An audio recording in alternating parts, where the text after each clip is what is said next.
In the heart of Cape Town, in a sprawling white mansion surrounded by lush greenery, lived one of the city's most powerful women, Melissa Stanford, CEO of PulsePoint Technologies. At only 38, Melissa had built an empire from scratch. Her name commanded respect in boardrooms across South Africa, and her success was a source of pride for many young women who dreamed of rising against the odds. But power and money never protected anyone from betrayal, and Melissa would learn this in the cruelest way. Welcome to Afro Tales TV, your home for rich, exciting, and inspiring stories from around the world. Today's story will touch your heart and keep you hooked till the very end. If you're new here, please hit that subscribe button and turn on the notification bell so you never miss any of our amazing stories. It happened on a rainy Thursday morning. Melissa was rushing out to attend a crucial meeting that could expand her company's reach to Europe.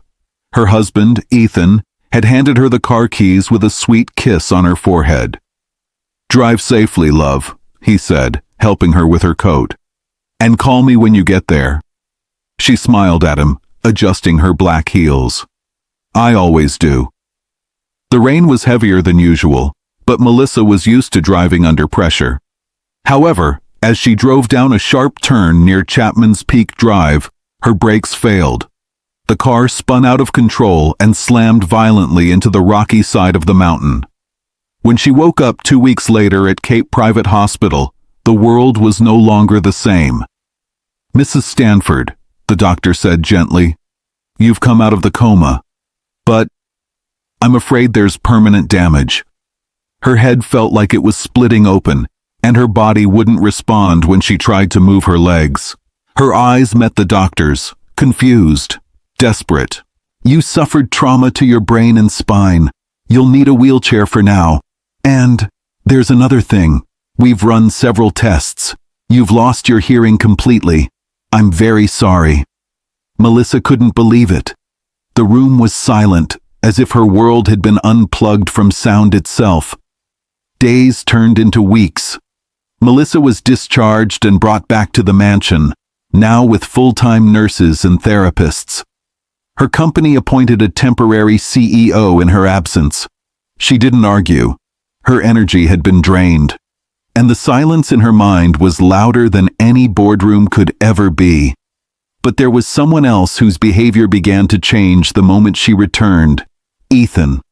At first, he seemed supportive. He cooked meals, brought her tea, and smiled often. But Melissa noticed the tiredness in his eyes, not the kind that came from worry, but the kind that came from impatience. And then, one day, a woman walked into the mansion wearing a red dress and high heels. "This is Vanessa," Ethan said, placing a hand on the woman's lower back. "She's here to help take care of things around the house, cooking, cleaning, making sure you have everything you need." Vanessa smiled, a little too widely. "It's an honor, Melissa. I've heard so much about you." Melissa nodded weakly from her wheelchair. She tried to speak, but the words felt pointless. No one seemed to talk to her anymore. They only talked around her. That night, Vanessa stayed for dinner. And the night after that. And then, without warning, she moved into one of the guest rooms. At first, the two were cautious. They spoke in whispers, shared glances. But as the days passed and Melissa sat in silence, watching from her wheelchair, their comfort grew. They began speaking freely in front of her, laughing and touching, as if she were invisible. One afternoon, Melissa sat in the sunroom by the glass windows, staring at the garden. Vanessa and Ethan walked in, holding hands. "You know," Vanessa said, sipping wine, "if she weren't in that chair, I'd be so jealous of her beauty." Ethan chuckled. "She's just a shell now, babe. I don't even think she knows we're in the room half the time." Melissa's chest tightened. Her fingers curled around the edge of her wheelchair. They thought she couldn't hear. And they were right. But that didn't mean she couldn't see.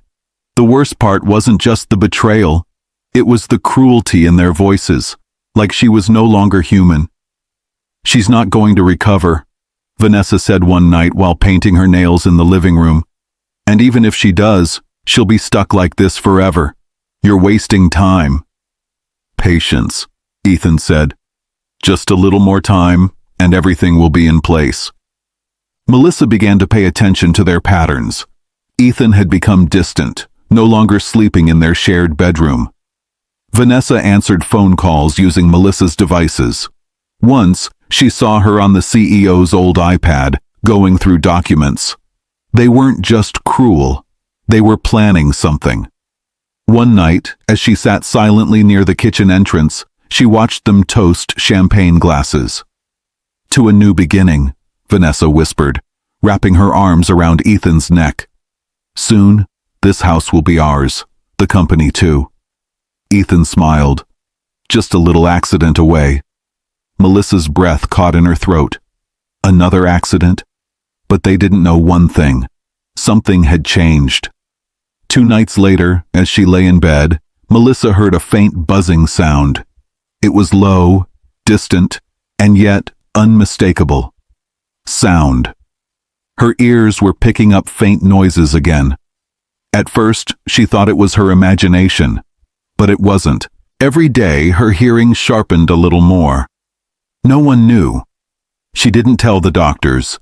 She didn't even blink when Ethan and Vanessa mocked her. She waited. And she listened. One morning, Vanessa entered the room while Ethan was on a call. She leaned over to Melissa and whispered, "You poor thing. If only you could hear the things we say about you." Melissa blinked slowly.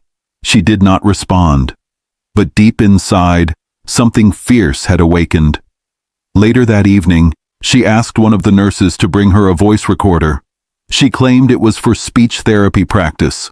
What no one knew was that Melissa had just begun recording every conversation in the house, every evil plan, every flirtatious comment, every whispered strategy to remove her permanently. She even managed to send text messages to an old friend, Detective Lyle Jacobs, an officer with the South African Police Service. She used the speech-to-text function on her tablet. "Lyle, I need help. I can hear again, but they don't know. Ethan and Vanessa are planning something dangerous. I've started recording everything. Please help me. Melissa." The sun sets on the mansion. Ethan and Vanessa stand by the pool, laughing, sipping wine, while Melissa sits quietly in her wheelchair, a recorder hidden beneath her blanket and her eyes sharper than ever. The days passed quietly, but beneath that silence, a storm brewed. Melissa sat in her wheelchair like a queen on a throne, expressionless, yet fully aware of everything happening around her. She had gathered enough voice recordings, hours of Ethan and Vanessa's private conversations, that they had stupidly shared right in front of her. Her hearing was fully back now, but she didn't let it show.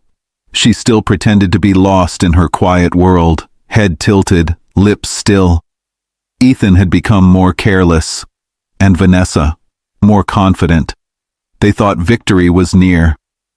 One evening, Melissa sat by the hallway with her blanket and recorder.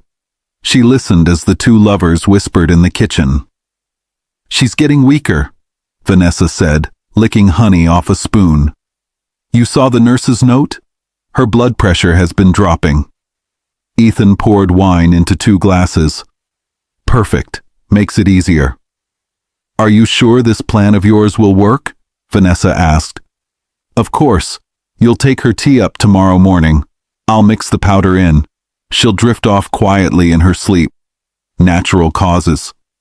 Melissa blinked. Her chest felt heavy, but she held herself still. They were planning to poison her. She turned her wheelchair around slowly and made her way to her room. That night, she sent every recorded file to Detective Lyle. Her message was short and sharp. "They are going to kill me tomorrow. I have all the evidence. Please come before breakfast. Melissa." Detective Lyle Jacobs had known Melissa for years. She once funded his community outreach program. He was shocked by her message and didn't waste a second. He alerted his team and prepared an operation for the next morning. As the sun began to rise over Cape Town, the mansion remained quiet. Birds chirped, The sea breeze rolled in softly from the coast, and Melissa sat awake in her bed, watching the clock. 6:45 a.m. She heard light footsteps. Vanessa entered, smiling with 2 cups on a tray. One was lemon tea, Melissa's favorite.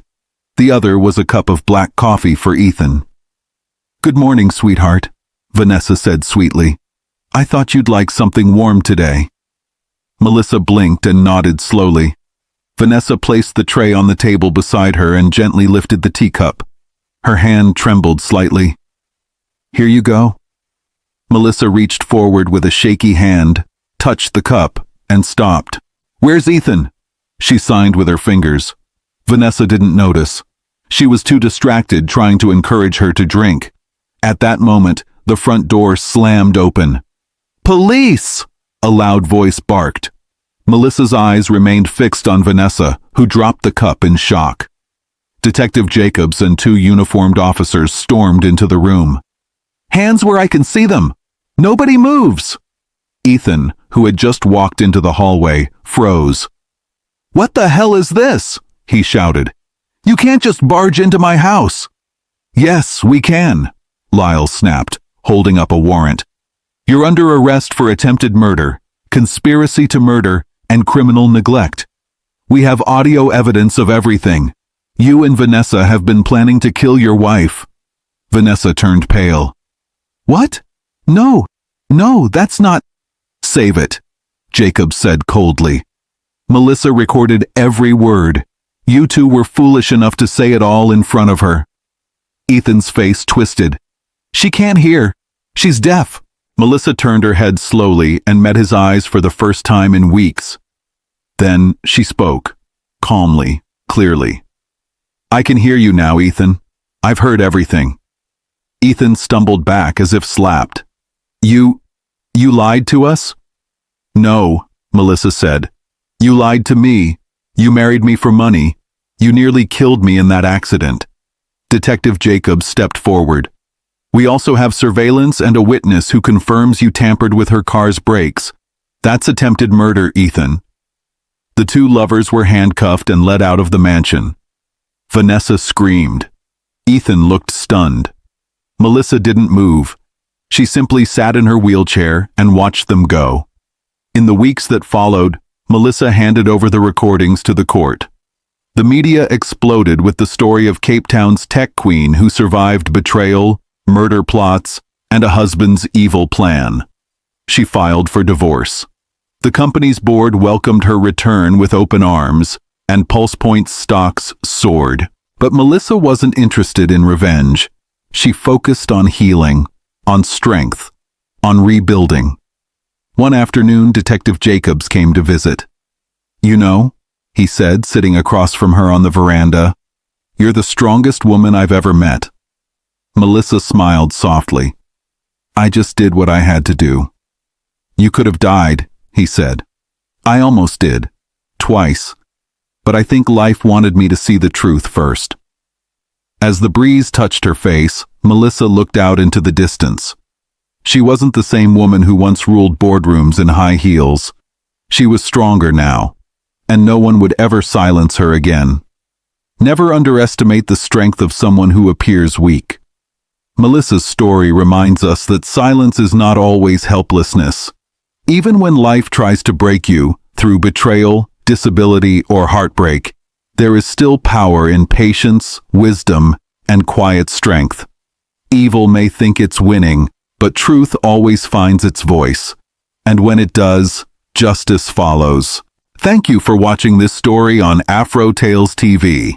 If you enjoyed it, please give it a thumbs up, leave us a comment, and share with friends and family. We have more beautiful stories coming your way, so subscribe and stay tuned. See you in the next one.